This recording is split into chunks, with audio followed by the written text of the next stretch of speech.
नमस्कार साथियों। बीए पाठ तृतीय की इस क्लास में आप सभी विद्यार्थियों का स्वागत है। पिछले व्याख्यान में हमने पाश्चात्य राजनीतिक विचारकों के इस पेपर के तहत सामाजिक समझौतावादी विचारक थॉमस हॉब्स के संबंध में अध्ययन प्रारंभ किया था, जिसके तहत हमने हॉब्स का जीवन परिचय, हॉब्स द्वारा लिखी गई प्रमुख पुस्तकें आदि का अध्ययन उस व्याख्यान में हमने किया था। उसी कड़ी में हम आगे बढ़ते हुए आज के इस व्याख्यान में हॉब्स द्वारा लिखित प्रसिद्ध पुस्तक लेवियाथन के संबंध में बात करेंगे, जिसमें हॉब्स ने अपने प्रमुख राजनीतिक सिद्धांतों का वर्णन किया है, जैसे सामाजिक समझौतावादी विचार, मानव प्रकृति संबंधी विचार, संप्रभुता संबंधी विचार आदि विचारों का हम यहाँ सामूहिक अध्ययन करने की कोशिश करेंगे और इन विचारों के आधार पर हॉब्स की इस पुस्तक की कई दृष्टिकोणों से तारीफ भी की जाती है और कई राजनीतिक विचारकों के द्वारा इस पुस्तक की आलोचना भी की गई है। यानी इसके मेरिट्स एवं डिमेरिट्स दोनों पर हम आज के इस व्याख्यान में चर्चा करेंगे। तो आइए हम शुरू करते हैं हॉब्स की प्रसिद्ध पुस्तक लेवियाथन के संबंध में। थॉमस हॉब्स की प्रसिद्ध पुस्तक लेवियाथन। लेवियाथन थॉमस हॉब्स की एक प्रमुख कृति मानी जाती है, जिसकी रचना उन्होंने 1651 ईस्वी में की थी। थॉमस हॉब्स अपनी इस पुस्तक को अपने मित्र फ्रांसिस गोल्डाफिन को समर्पित करता है। उनके एक मित्र थे फ्रांसिस गोल्डाफिन, उनको समर्पित करते हुए इस पुस्तक की उन्होंने रचना की है और यह हॉब्स की बहुत प्रसिद्ध पुस्तक मानी जाती है। थॉमस हॉब्स अपनी इस पुस्तक में वैज्ञानिक भौतिकवाद के आधार पर मानव प्रकृति के संबंध में विचार प्रस्तुत करता है। यानी यह पुस्तक बिल्कुल साइंटिफिक है, बिल्कुल गणितीय शैली में लिखी गई है, बिल्कुल गणितीय भाषा में लिखी गई है और बिल्कुल गणितीय सिद्धांतों से, फॉर्मूलों के माध्यम से इसमें मानव प्रकृति के संबंध में विचार प्रस्तुत किया गया है। यानी इसमें जो सिद्धांत दिए गए हैं, जो विचार दिए गए हैं, वे वैज्ञानिकता के काफी नजदीक माने जाते हैं। हॉब्स ने अपनी इस पुस्तक में मानव को असामाजिक एवं अनैतिक प्राणी बताया है कि मानव तो असामाजिक प्राणी है, अनैतिक प्राणी है, दुष्ट है, छली है, कपटी है।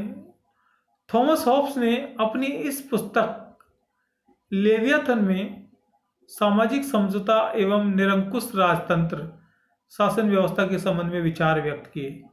इसमें ये जो पुस्तक है लेवियाथन, यह मुख्य रूप से जो इसमें वर्णन किया गया है, एक तो सामाजिक समझौतावादी सिद्धांतों का और दूसरा निरंकुश राजतंत्रात्मक शासन व्यवस्था के संबंध में जो हॉब्स के विचार थे, उसके संबंध में इन्होंने इस पुस्तक में अपने विचार लिखे हैं। और ये जो निरंकुश राजतंत्रात्मक शासन व्यवस्था संबंधी हॉब्स के विचार हैं, यह मानव प्रकृति संबंधी विचारों पर निर्धारित है।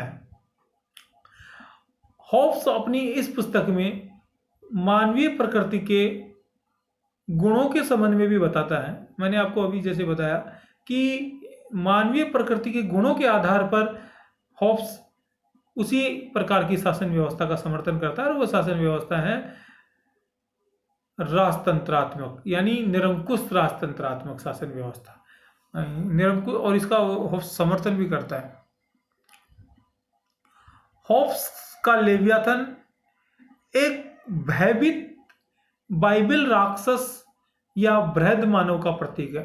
ये जो हॉब्स ने इस पुस्तक को लेवियाथन जो नाम दिया, अब लेवियाथन क्या है? लेवियाथन का मतलब है एक दैत्य आकार का कोई व्यक्ति, एक राक्षसी आकार का कोई व्यक्ति, या यूं कह दीजिए कि एक वृहद मानव, और वह एक प्रतीक के रूप में है, यानी प्रतीकात्मक है।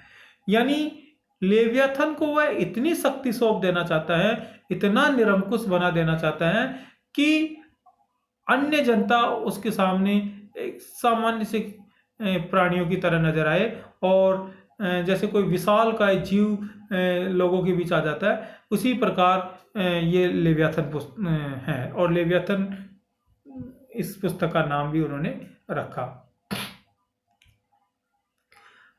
वह भय के कारण कठोर निरंकुश राजतंत्रात्मक शासन व्यवस्था स्थापित करना चाहता है, ताकि कोई भी व्यक्ति उसका विरोध नहीं कर सके।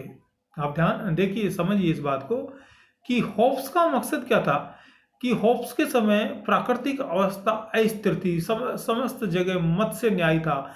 जिस प्रकार समुद्र में बड़ी मछली छोटी मछली को खा जाती है, और हर कोई व्यक्ति अपने प्राणों के संकट से अनभिज्ञ रहता है, हर किसी व्यक्ति के प्राण संकट में रहते हैं, तो उस भयपूर्ण वातावरण से लोगों को बचाने के लिए, लोगों को बाहर निकालने के लिए होब्स सामाजिक समझौते की बात करता है, और उस सामाजिक समझौते के माध्यम से एक लेवियाथन यानी एक विशालकाय दैत्याकार राक्षस या बृहद मानव के माध्यम से वह निरंकुश राजतंत्रात्मक शासन व्यवस्था स्थापित करना चाहता है। यह होब्स का मोटा मोटा उद्देश्य है।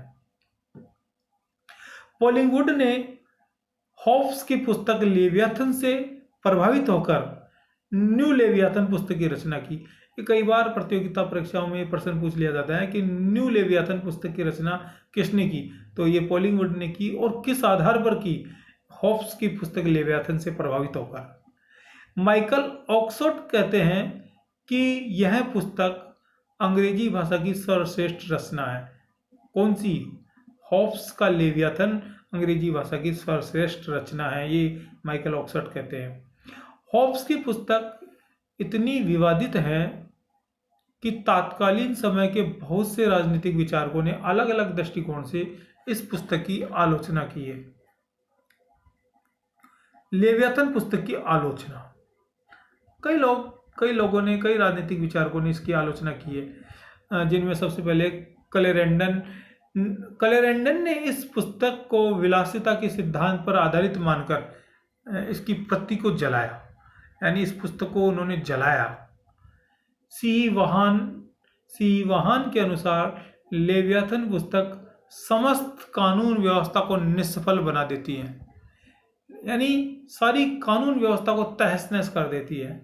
व्हाइट हॉल के अनुसार लेवियाथन पुस्तक सांप के समान जहर से भरी हुई है। यह विद्रोहियों की प्रश्नोत्तरी और पॉप लीला का षड्यंत्र है, ये व्हाइट हॉल कहते हैं, यानी ये जहर से भरी हुई है, विद्रोह की प्रश्नोत्तरी हैं और पॉप लीला के षड्यंत्र से युक्त हैं। ब्रैमहिम कहते हैं कि नील नदी भी समुद्र तट पर इतना कूड़ा लेकर नहीं आती जितना लेवियाथन पुस्तक लेकर आई है। यानी लेवियाथन पुस्तक ने सोसाइटी में, समाज में कूड़ा लाने का काम किया है, समाज में गंदगी लाने का काम किया है। यह पुस्तक कुत्तों का तमाशा है, यह ब्रैमहिम कहते हैं। ब्रैमहिम आगे कहते हैं कि जिस प्रकार हरियाली से भरे हुए बगीचे को सुअर तहस नहस कर देते हैं, उसी प्रकार लेवियाथन पुस्तक ने समाज को तहस नहस कर दिया है। यानी सुअर जिस प्रकार तहस नहस कर देता है फसल को, उसी प्रकार लेवियाथन पुस्तक ने भी समाज को तहस नहस कर दिया है। काउले कहते हैं कि मेल्सबरी के सिद्धांत से एवं लेवियाथन पुस्तक से ज़्यादा आशा नहीं की जा सकती। यानी लेवियाथन पुस्तक यूजफुल और बिल्कुल अलाभकारी पुस्तक है, इनसे कोई ज़्यादा उम्मीद नहीं की जा सकती, ज़्यादा आशा नहीं की जा सकती। और विली महोदय कहते हैं कि इस पुस्तक को झगड़ालू प्रवृत्ति के शिष्य के समान माना है। विली महोदय ने कि ये झगड़ालू प्रवृत्ति का जो शिष्य होता है, हर बात में झगड़ने की कोशिश करता है, ऐसी है ये पुस्तक। इसमें हर बात में झगड़ा, हर बात में टकराव, हर बात में विवाद की स्थिति उत्पन्न हो जाती है। सीवाहन कहते हैं कि लेवियाथन पुस्तक ने मानव स्वभाव को निष्फल एवं शून्य कर दिया है। यानी मानव स्वभाव को इस पुस्तक ने निष्फल कर दिया है, शून्य कर दिया है, यानी मानव स्वभाव को बिल्कुल निराधार बना दिया है।